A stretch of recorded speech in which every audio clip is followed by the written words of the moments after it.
Les huîtres, on en fait également des sorbets ou pas? On peut en faire des sorbets. On peut faire des sorbets d'huîtres, François Là, nous, on a fait Gavier, une tu me petite le crème confirmes. glacée à l'huître, voilà. Eh ben voilà. Un petit peu de crème fraîche à Eh ben, l'intérieur. on va savoir comment ces animaux fonctionnent. Regarde, j'ai un Très veto, bien. il va tout nous expliquer. Hélène Gâteau, raconte-nous C'est ça, comment mais ça marche une huître. C'est dans notre feuilleton des portraits de Rété. Et aujourd'hui, passionné. c'est Franck de Passionné. Aujourd'hui, c'est Franck qui nous intéresse. Franck, il a quitté son métier de commercial sur le continent pour venir s'installer ici sur l'île de Ré et monter sa ferme marine, qui n'est autre que effectivement une production d'huîtres. Donc, c'est l'ostréiculture. C'est important de soutenir les ostréiculteurs parce qu'en ce moment, ils souffrent beaucoup à Souvent. cause du virus qui décime Absolument. une grande partie de la population des huîtres.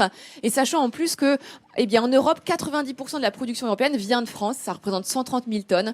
Donc, on va à la découverte de Franck, à la rencontre de Franck, à la découverte de son métier. Et ensuite, Laurent, comme promis, je t'expliquerai la morphologie de S'il te l'huître. plaît. Elle nous a fait l'oursin, elle nous fait l'huître. Ça, c'est bon. Pour apercevoir les parcs à huîtres, il suffit de regarder vers l'océan. Jusque-là, c'est assez simple. Mais pour déceler la trace de certains ostréiculteurs, c'est un peu plus compliqué. Car c'est au cœur d'un golfe, en pleine nature, qu'on peut croiser Franck Moreau, éleveur d'huîtres depuis 5 ans. Et comme un agriculteur avec son troupeau, Franck apporte chaque jour tout le confort nécessaire à ses petites protégées. On va pas en mettre de trop, on va pas trop les serrer, justement pour qu'elles puissent être dans les meilleures conditions possibles. Le marais, c'est en quelque sorte un cocon où les huîtres vont encore grandir pendant quelques mois. En ce moment, la période est propice à la pousse des huîtres. La température est bonne et l'alimentation abondante. La couleur de l'eau, elle est un peu marron. Elle est un peu marron, donc ça veut dire qu'il y a quand même du phytoplancton qui est disponible pour que les huîtres puissent s'alimenter là-dedans, quoi. Et là, elles sont tout le temps dans l'eau, donc elles mangent à leur souhait, quoi. Quand elles ont faim, elles ont qu'à s'ouvrir et filtrer. Un travail avec la nature qui permet à Franck de produire une quinzaine de tonnes d'huîtres chaque année. Après 3 ans de patience à les surveiller, la fin du cycle approche. C'est durant ces derniers mois, immergés dans le marais, que les huîtres vont devenir plus ou moins grasses et charnues. Toutes ces jolies dentelles là, ça c'est de la pousse très très récente, quoi. Avant de plonger dans l'élevage des huîtres, Franck était commercial. Mais sa passion pour l'aquaculture l'a vite rattrapé et le voilà aujourd'hui à la tête d'une petite entreprise où il faut gérer toutes les étapes avant la commercialisation. Avec Jean-Pierre, son unique employé, notre ostréiculteur doit maintenant détroquer les huîtres. Les coquillages poussant en paquets, il faut donc les dessouder les uns des autres. Une opération fragile qui va aussi permettre de trier les huîtres par taille. Il faut avoir le coup d'œil. Si aujourd'hui les affaires tournent bien pour Franck, le rêve a failli se briser. C'était le 28 février 2010. Quelques semaines après le début de son activité, la tempête Xynthia a tout balayé dans le hangar. Notre aquaculteur y a laissé l'ensemble de son matériel. Mais déterminé, il réussit en seulement 6 mois à reprendre le travail. Et notamment grâce à l'apparition de Jean-Pierre, qui est arrivé dans l'aventure avec dans ses bagages 35 années d'expérience en ostréiculture. Disons qu'on se complète. J'essaye de lui passer mon savoir avant de partir en retraite. T'essayes de les enlever. Tu les casses. Ah ben, y en a une sur 2 qui va casser, si c'est les deux. Donc tu les laisses comme ça. De toute façon, faudra les reprendre. Alors, Moi, j'apprends à son contact sur ce genre d'opération parce que moi, je sais pas. Même si on apprend dans les livres à détroquer, rien ne remplace la pratique. Il est indispensable. Il est indispensable. Une entreprise presque familiale, puisque le fils de Franck, Tom, est toujours motivé pour donner un coup de main. Allez, on prend, on l'emmène là-bas. Là, c'est bon? Même si du haut de ses 10 ans, Tom ne souhaite pas pour l'instant devenir ostréiculteur, mais plutôt soigneur de dauphins, le garçon connaît déjà tous les gestes du métier d'éleveur d'huîtres. J'aime bien toucher les huîtres, c'est marrant. C'est des moments privilégiés avec ton fils, quoi. Ça, parce que moi, j'ai un boulot qui est assez prenant. Et effectivement, s'ils viennent pas avec moi de temps en temps à mon travail, On n'a pas beaucoup de temps à passer ensemble. Et en plus, Tom a la chance d'être un des premiers à déguster les huîtres de son père. T'as du mal, hein?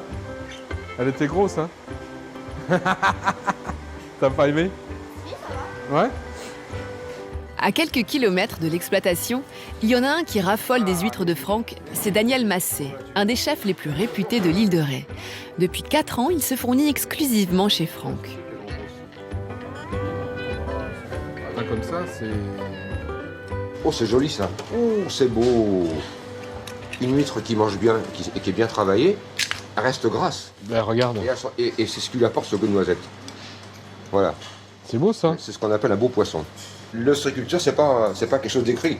C'est pas une science. C'est-à-dire que c'est un travail journalier dans l'eau, dans les marais, avec ton produit. C'est l'amour du métier. C'est là qu'on fait la différence. Il n'y a pas d'autre solution.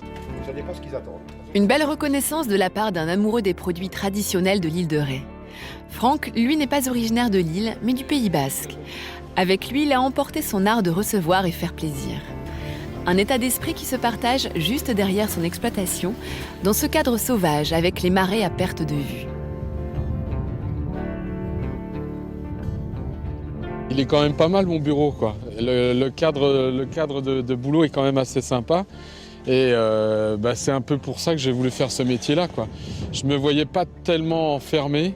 Et là, d'être en plein air comme ça, pour moi, ça n'a pas de prix, quoi. Au rythme des marais, l'élevage des huîtres est intégré à la culture maritime de l'île de Ré. Comme Franck, ils sont aujourd'hui près d'une 60aine d'ostréiculteurs à produire entre 6 000 et 8 000 tonnes d'huîtres par an. Et alors Franck produit des huîtres qu'on appelle les huîtres de trousse-chemise, eu égard à l'endroit d'où elles viennent. Alors je me suis armée de ma petite... c'est pour déguster normalement les bulots, mais là ça va être pour vous montrer l'anatomie. Tu vas faire du boulot avec. Sachant que quand j'ai fait les répétitions, on m'a dit Hélène, arrête, plus personne va manger d'huîtres derrière. Je suis pas d'accord. Vas-y, raconte. J'en mange pas déjà, donc on est tranquille. Parce que je pense que c'est bien de savoir ce qu'on mange, et de 1. Et de 2, ça vous permettra de briller lors des dîners où vous aurez des huîtres. Oui. Vous pourrez vous faire plein d'amis. L'anatomie Bien de joué. l'huître. Vas-y, fais-nous un cours d'anatomie. C'est SVT aujourd'hui. Regardez. Voilà, j'en ai ouvert 2 petites. Alors voilà, la coquille de l'huître. Ici, vous avez ce qu'on appelle le manteau de l'huître. Vous voyez, elle le rétracte grâce à son système nerveux. Et parfois, quand on a des huîtres perlières qui font des perles, eh bien, c'est parce qu'il y a eu un corps étranger qui s'est glissé entre le manteau, entre le manteau et la coquille, et donc les carbonates de calcium se sont cristallisés en argonite. Un acre, quoi. C'est en acre, Ouais, exactement. en acre. Ici, voyez-vous, nous avons les branchies qui permettent à l'huître de capter l'oxygène de l'eau. Ici, ce dont on détache toujours la matière la plus charnue, c'est un muscle, c'est le muscle adducteur, un petit peu comme nous, on a le muscle adducteur qui nous permet de fermer les cuisses, et bien là, ça permet à l'huître de fermer sa coquille. Ensuite, je vais passer sur l'eau. J'adore comment tu fais ça. C'est un cours de sciences nat. Vas-y. Là, ici, je vais vous montrer le cœur de l'huître. Ah oui. Et oui, car Ah elle oui. a un cœur aussi. oui. Le cœur, oui. voyez, oui, il bat. Le cœur, C'est voyez-vous, sensible. il est ici. On le voit. Je ne sais pas si vous voyez. Il est juste ici. Il y a un ventricule et une oreillette, comme chez le cœur de l'homme qui a 2 ventricules et 2 oreillettes. C'est juste ici, dans la cavité péricardique. On a là, vous savez, c'est une huître un petit peu laiteuse. Quand on dit que c'est une huître un peu laiteuse, ça veut dire qu'en fait, elle a sa gonade, l'organe oui. reproducteur qui Voilà. est rempli. Au travail. Et qui est tu au peux travail. nous montrer le cerveau de l'huître? Ah zut! Il n'y a pas de cerveau? Ah bah je sais pas où il est. Je crois Bah, qu'il n'y tu en a vois, pas. Je c'est crois pour ça qu'il y en a qu'on dit pas, un Vincent. QI d'huître. Et voilà, le QI d'huître. En revanche, je peux te montrer l'anus de l'huître. Ah ouais? Oui. Ah bah oui. Après Tant l'anus qu'à de le faire. l'oursin. Et il est là, il est juste là. Vous voyez, il est en train de faire caca, la petite huître. On le voit. Oh, petit Voilà. chouchou. Et bien là, tu as gagné le zapping. Bravo Hélène. Merci Veto. L'anatomie de l'huître, elle vous a parlé des gonades, donc des organes reproducteurs, et de l'anus de l'huître. Donc, Interrogation voilà. écrite demain. Ok, compte sur et vous. bon appétit, bon déjeuner. Donne-lui Toi un aussi, mange des sudoku à huîtres. faire en attendant. Ah, j'adore ça. Oh, tu m'auras tout fait cette semaine. J'en ferai d'autres. J'adore. Attends, on a encore demain.